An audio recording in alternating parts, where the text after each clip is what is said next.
tenho convicção que todos vocês acompanharam o julgamento no Supremo Tribunal Federal ontem e viram os ataques proferidos pelo decano da nossa Suprema Corte, o ministro Gilmar Mendes, pessoa que pessoalmente eu tinha até o dia de ontem a maior consideração e respeito, porque ele sempre teve uma boa convivência com o parlamento brasileiro. Ele já esteve inúmeras vezes aqui conosco. Todas as vezes que o ministro Gilmar Mendes veio ao parlamento, ele foi tratado com respeito e com toda a dignidade. Eu não entendi os motivos que o levaram, como decano da corte, ontem fazer os ataques que fez aos membros da CPMI. E deixou sobre cheque e dúvidas sobre todos nós membros, sobre assessores e concursados desta casa, que tivemos acesso à sala cofre. É leviano o ministro da envergadura dele fazer as acusações que fez reiteradas vezes, sem dar nomes a quem vazou tais informações. Por este motivo, que nós parlamentares que lá assistimos com todo respeito e a vontade, era de dar resposta lá mesmo, mas lá é a casa deles. Por ética e protocolo, ouvimos calados. Viemos aqui para nossa casa e ontem eu já me manifestei, hoje outros parlamentares se manifestaram, e o que nos resta, até para darmos ao ministro Gilmar Mendes a chance de provar as ilações dele, é registrarmos uma queixa-crime, que já até este momento nós vamos deixar eu tinha deixado aberto espaço até às 16 horas, mas tem parlamentares que ainda estão chegando e querem assinar.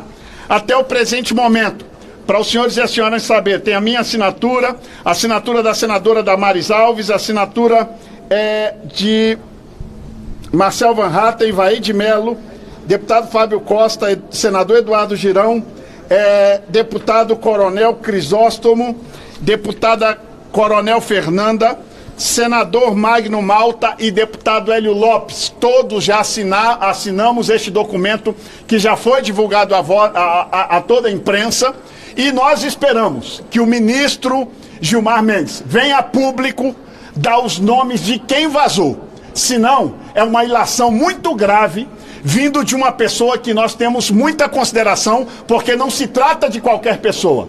Ele é o decano da mais alta corte do país. E ele não pode fazer ilações sem provar o que diz. Até porque, no Estado Democrático de Direito, subtende-se que juiz fala nos autos. Mas já que ele decidiu falar em alto e bom som, resta-lhe a oportunidade de provar quem são as pessoas que vazaram informações da CPMI. Agora é bom lembrar a imprensa, e vocês da imprensa sabem, ministros do STF vivem vazando informações de investigações que eles fazem. A Polícia Federal também vaza informações, porque vocês sabem antes do que nós mesmos de certas operações.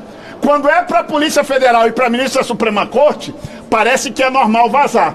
Agora, se houve vazamento aqui, que nós também queremos saber se houve quem vazou, incomoda muita gente. Eu acho que essa história do Banco Master, por envolver pessoas poderosas do Brasil, inclusive ministros da Suprema Corte, está incomodando muito o nosso decano. O que lamentamos e damos a ele, com essa queixa-crime, a chance dele dar nomes aos bois, senão ele terá que responder pelos seus atos, que assim como ele disse e insinuou que nós aqui da comissão somos criminosos, quem acusa e não tem prova também é um criminoso. Senador Magno Malta. Deputado, só uma dúvida, o que significa responda depois para todo mundo. Responda depois. Eu apresento a queixa-crime para o Ministério, para o PGR, porque ele tem foro, somente o PGR pode falar. Vou deixar o Magno dar outros esclarecimentos e falar. Perguntas a gente fala no final também. Essa queixa-crime, certamente nós sabemos qual será o fim e onde vai chegar ou onde não vai chegar. Nós e a imprensa sabemos. O PGR faz parte desse consórcio que hoje fala o que fala, solta, prende, gente despida de qualquer moral para julgar, para apontar, despidos de qualquer autoridade por conta do seu próprio comportamento. O que o decano fez ontem, atacando o parlamento, foi uma tentativa de blindar quem está dando cano. Quem está dando cano no Brasil, dando cano na economia, dando cano nos aposentados, dando cano em todos os sentidos. Um grupo de togados, negociantes, homens de negócio. E quando o esgoto estourou e que atolou a mão e o pescoço de todo mundo, só restou uma coisa: apontar o dedo para o parlamento. Ele precisa dar nomes, ele precisa provar.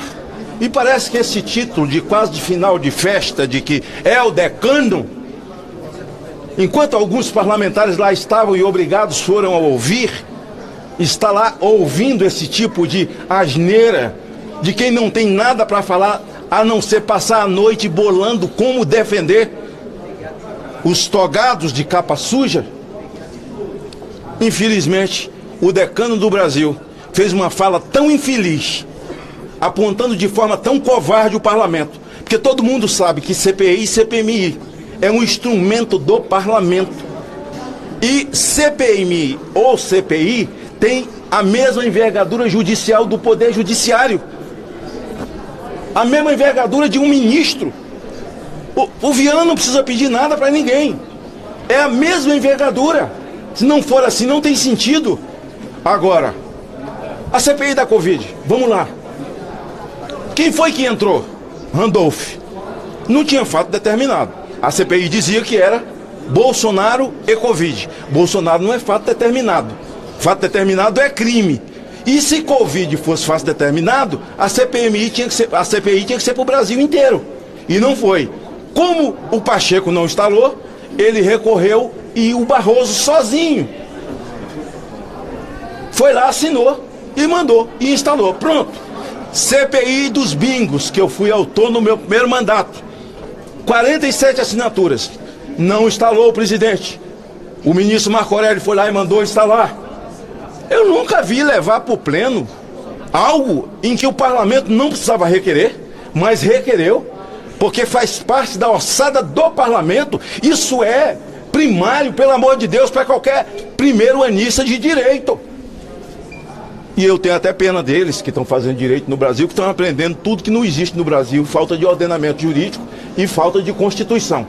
E vou encerrar minha fala dizendo: a mim entristece que o decano fez uma fala, um contorcionismo jurídico, um falatório, um blá blá blá, alá, rolando lero, apontando para o parlamento, exatamente para defender quem vive dando cano no Brasil.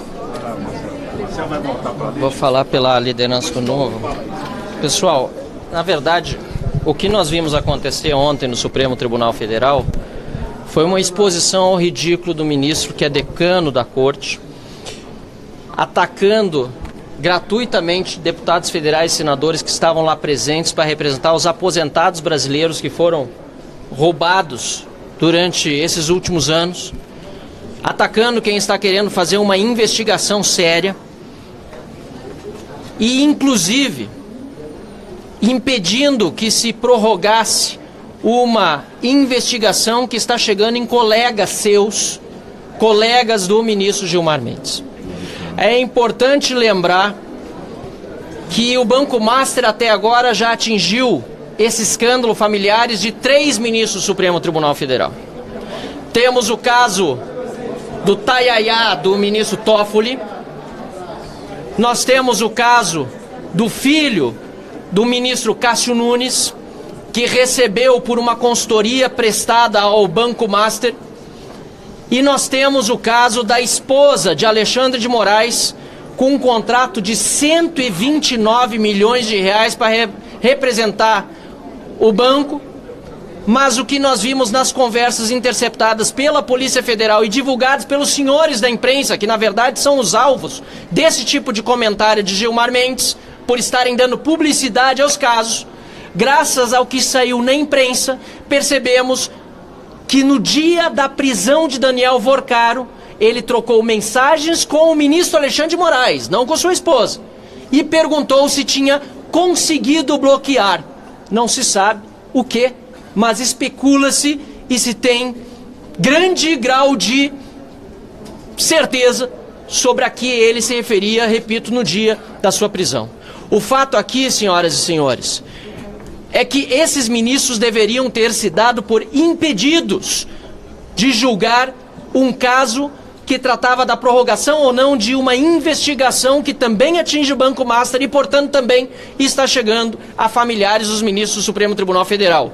E talvez a reação do ministro Gilmar Mendes de atacar deputados e senadores presentes por um vazamento que, repito as palavras do deputado Sóstenes, não foi feito por deputados.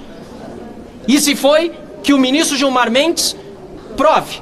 Por um vazamento que não incomoda por ter ocorrido e ter sido publicado pelos senhores da imprensa, pelo simples fato de ter sido vazada a informação, porque vazamento por vazamento, o Supremo Tribunal Federal vaza tudo o que é processo o tempo todo para a imprensa e todos são condenados quando de direita ou de oposição antes de devido processo legal qualquer. Não. O que incomoda o ministro Gilmar Mendes e outros ministros da corte é o conteúdo dos vazamentos. Porque esse conteúdo dos vazamentos tem demonstrado que o caso Master está atingindo altíssimas autoridades da República, inclusive familiares de ministros do Supremo Tribunal Federal. Porém, e concluindo, que o ministro Gilmar Mendes, por provocação nossa, e por ação, esperamos, e não por omissão, do Procurador-Geral da República, tem a hombridade de dizer quem foram os vazadores. E se não o tiver, não se sinta intocável como, em geral, os ministros do Supremo Tribunal Federal se sentem, mas que seja responsabilizado por sua leviandade e pela forma como atacou o Congresso Nacional. Um verdadeiro ataque à democracia é aquele propugnado por ministros da Suprema Corte que interferem no nosso trabalho e, além de interferir dia após dia, diminuindo a importância do parlamento, ainda tem o desplante de acusar deputados de crimes sem apresentar qualquer tipo de provas. Muito obrigado.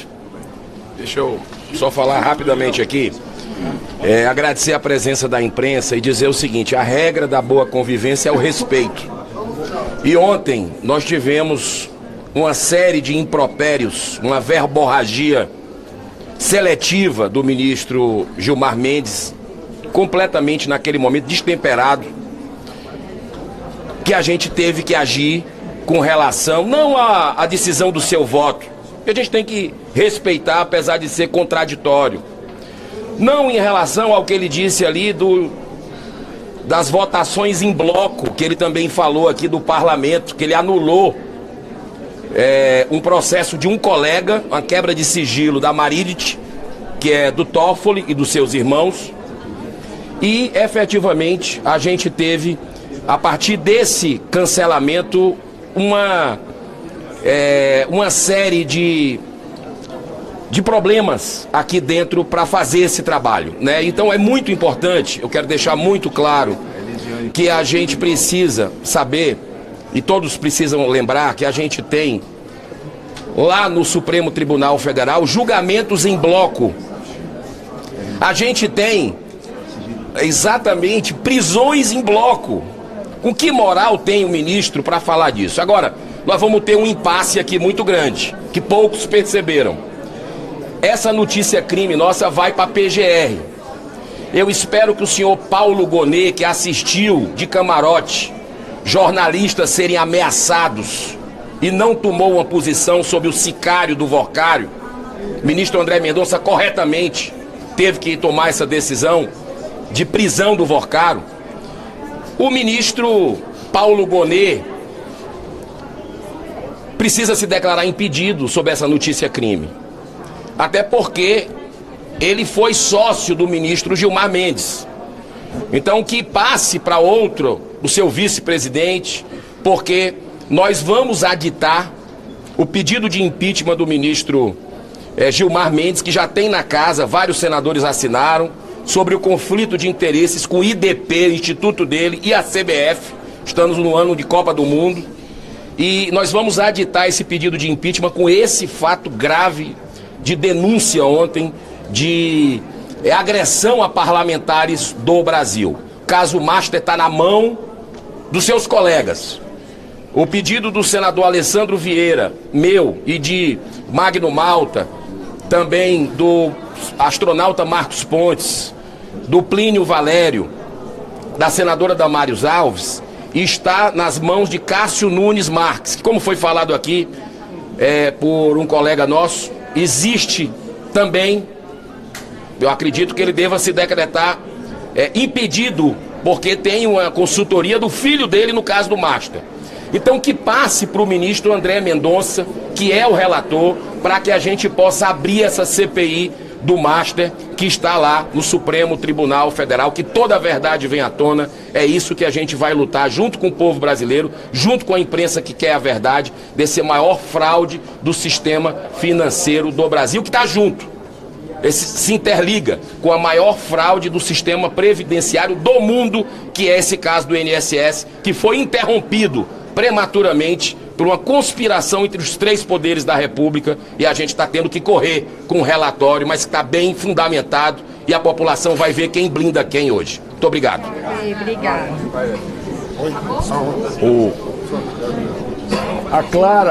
A clara irritação do ministro Gilmar Mendes, somado ao seu contencionismo criativo de interpretação para que pudesse justificar seu voto, de uma maneira muito popular, acusou o golpe. Reconheceu que nós, no nosso processo de investigação, estávamos chegando nos porões do Supremo Tribunal Federal. Isso se soma à notícia de hoje, que não é por acaso, aonde o ministro Alexandre de Moraes cria regras para que os RIFs, os relatórios financeiros do COAF, tenham limitações de acesso, para que possa cada vez mais impedir a investigação e rastrear os crimes, que por hora, caso eles não provem o contrário, a certeza que tem ministro que estão envolvidos. Toda a criatividade que foi usada nos votos de ontem superou até mesmo a criatividade que eles usaram no julgamento das pessoas do dia 8 de janeiro, incluindo Jair Messias Bolsonaro. Trocaram as regras, trocaram os procedimentos. Se tivessem usado para esse caso do Master e da CPI do INSS os mesmos critérios usados na criatividade interpretativa que usaram para 8 no 1, com certeza, a alta cúpula do Supremo Tribunal Federal, Poder Executivo e parlamentares e outros grandes empresários com certeza já estariam atrás das grades. Tudo isso gera uma tremenda insegurança jurídica. Não é só a proteção pessoal. Isso afasta investimento, o Brasil perde credibilidade, a sua Suprema Corte, ao invés de cumprir seu papel constitucional, quer exercer o poder absoluto sobre decisões sobre os poderes, e isso, claro, priva a nossa total liberdade. Obrigada. Pessoal, eu quero aqui falar para vocês... Tá bom? Tá bom?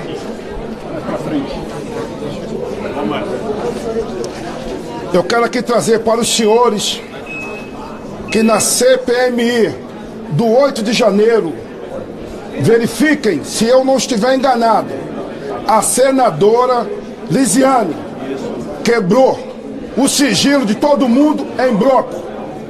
Isso é uma coisa. A segunda, o que garante que não foi o Vocaro ou o pessoal dele que vazou essas informações? Porque tem muita coisa. E referente a vazar áudio, todos sabem que quando eu acampei em frente ao STF por causa das arbitrariedades do ministro Alexandre de Moraes, no dia seguinte apareceu um áudio que eu ligava para o meu irmão Jair Messias Bolsonaro, presidente, sobre assinar a CPMI da toga. Então essa polícia ou o pessoal do STF tem que analisar de onde veio esse vazamento. É uma forma de respeitosa a forma como o ministro falou ontem. E o respeito é uma via de mão dupla.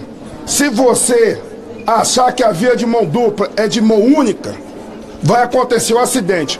E o ministro, decano da corte, que por sinal eu respeito muito, ele vai ter oportunidade de falar nos autos o que é que ele pensa. Ele vai ter oportunidade de responder. Essa notícia é crime, porque nós temos que respeitar os funcionários que estavam lá.